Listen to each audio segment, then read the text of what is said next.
Jesus had just concluded a message, Matthew chapter 5, 6, and 7, in which the people marveled that he spoke to them with such authority. It was not an authority that was put on or that was feigned or faked. It was a genuine authority, for here was God's own Son. And who could speak of heaven with more authority or with more power, with more clarity and with more confidence than the one who had dwelt there for all eternity past and who knew every corner of heaven and glory inside and out? After the Sermon on the Mount, Jesus then moves into Matthew chapter 8 as Matthew records it for us. And there are numerous instances of Jesus' authority demonstrated not in what he said, but in what he did. His authority to heal and to cleanse and to do mighty works. He cleansed a leper. A centurion's servant is healed. Peter's own mother-in-law is raised from her bed of infirmity, and there are many others, we are told. There is the calming of a storm on the Sea of Galilee, and the two demon-possessed men of Gadara are set free from their shackles, and they are free to live as God would have them. But I especially want to take you in Matthew chapter 8 to that account of the centurion whose servant was healed, and especially to understand what this man teaches us in authority. Jesus entered Capernaum. A centurion came to him, imploring him and saying, "Lord, my servant is lying paralyzed at home, fearfully tormented." Now, first of all, the centurion, he was a Roman. He was an outsider. He was not a part of the Jewish community. And so here we have this man breaking with convention, you might say, and coming to a Jewish rabbi and pleading with him, certainly because he had heard of the great works of Jesus, and he understood that here was authority.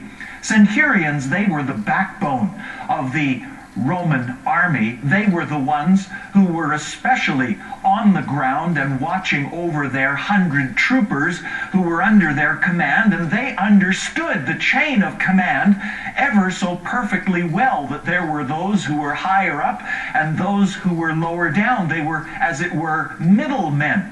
And they understood that authority needed to be both obeyed higher up, and it needed to be meted out lower down. Jesus says to this centurion, he says, "I will come and heal him." The centurion, however, says a remarkable thing, and Jesus immediately, he picks up on this. The centurion said, "Lord, I am not worthy for you to come under my roof, but just say the word, and my servant will be healed." This man had a confidence in Jesus. He perceived that here was something like nothing else he had ever seen. And he said, "Lord, if you just say the word, I know that from you emanates such an authority that my servant, though at a distance, that he will be healed, even if you do not come to physically stand in his immediate presence, that he will be healed, because, Lord, I'm not worthy. I am not worthy for you to come under the roof of my house." The man says, "Look, I am a man also under authority with soldiers under me, and I say to this one, go, and he goes, and to another, come, and he comes, and to this one, this slave, do this, and he does it." And Jesus, when he heard this, he marveled and said to those who were following, "Truly I say to you, I have not found such faith, such perception, such seeing into the other world as we ought." He says, "I have not found such great faith with anyone in Israel." That was quite a slap to the Jews, that this Roman would be commended in this way. And he said, I say to you that many will come from east and west and recline at the table with Abraham, Isaac, and Jacob in the kingdom of heaven. But the sons of the kingdom will be cast out into outer darkness. Why? Because they have not understood that it is by faith that these things are obtained, and they did not understand the authority with which Jesus came to minister.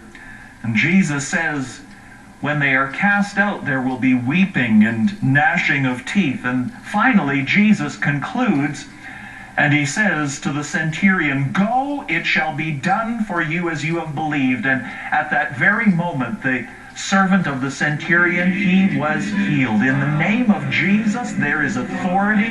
In the name of Jesus, there is power. In the name of Jesus, there is cleansing. And dear friend, you can come to him and lay all your heavy burdens at his feet.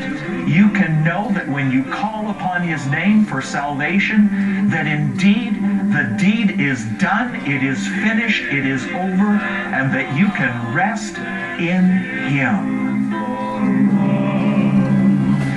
Yes, there's room at the cross for you. Thank you for joining Pastor Barber today. Please watch for Faith to Live By again next Sunday at this same time on this same station. Until then, Faith to Live By prays that the peace of God will fill your heart and that the joy of the Lord will be your strength. Pastor Barber would love to hear from you. The mailing address is Faith to Live By, Box 426, Winnipeg, Manitoba, R3C 2H6.